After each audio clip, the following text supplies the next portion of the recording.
खिलाड़ी, वाह भाई वाह। मेरा शेरों।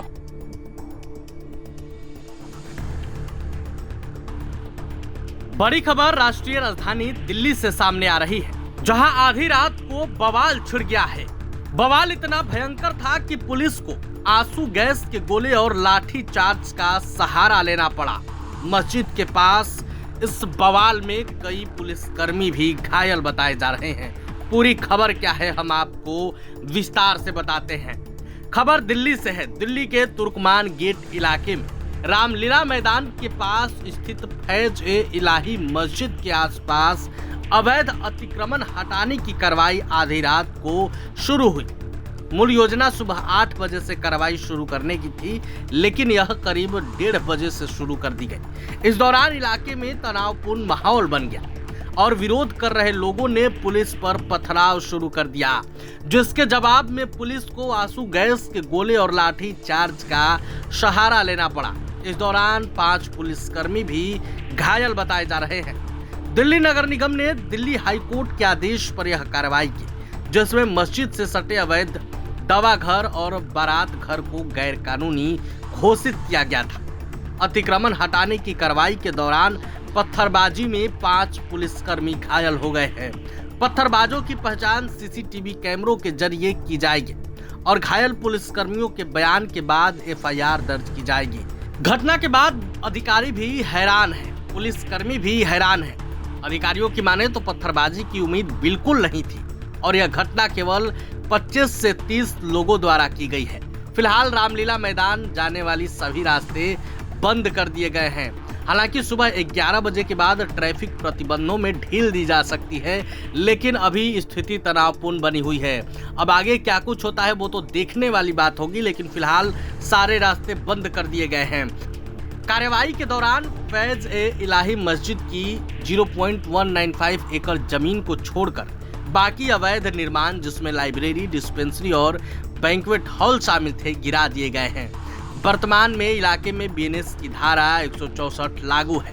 जांच में पाया गया कि सरकारी जमीन पर अनधिकृत निर्माण और व्यावसायिक गतिविधियां चल रही थी।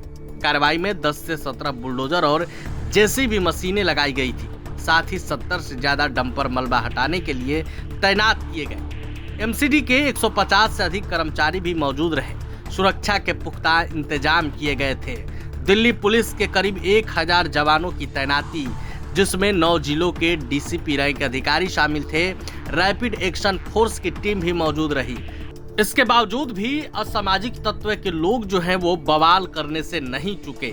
हालांकि फिलहाल मस्जिद की ओर जाने वाली सभी रास्तों पर बैरिकेटिंग लगा दी गई है। ड्रोन कैमरों से पूरे इलाके की निगरानी की जा रही थी।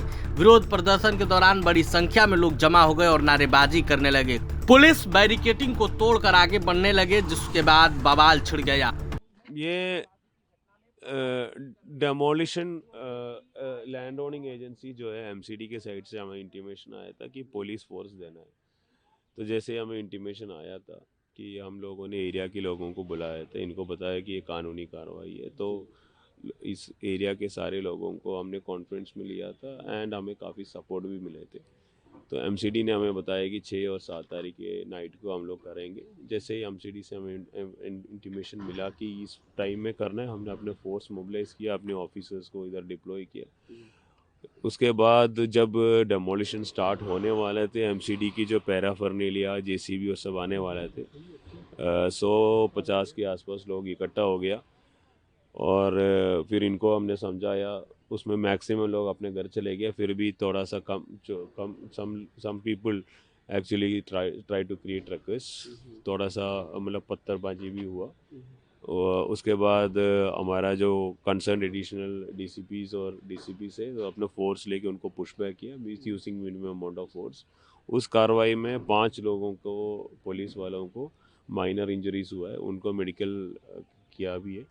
जैसे मेडिकल रिपोर्ट्स आएगा और उनके स्टेटमेंट्स रिकॉर्ड करेगा और सीसीटीवी कैमरास एनालाइज करेगा, उसके बाद हम लोग ये जो प्रॉब्लम क्रिएट करने वाले लोगों के खिलाफ कानूनी कार्रवाई करेंगे। मस्जिद फैज-ए-इलाही के कितने परिसर पर कार्रवाई की गई है, कितने को डेमोलिशन किया जाएगा? वो जो लैंड ओनिंग एजेंसी है वो उनके साइड से आपको बेटर इन्फॉर्मेशन मिलेगा। मैं सिर्फ ये बता सकता हूँ कि फैज़ल मस्जिद की जो विसिनिटी में एक बैंक हॉल था और एक डिस्पेंसरी थे जो कोर्ट ने डिक्लेयर किया था कि ये कब्जा है और मतलब इलीगल पोसेशन है, उनको कल रात को तोड़ दिया गया। प्रभातखबर.com, विश्वास वही, रफ्तार नहीं।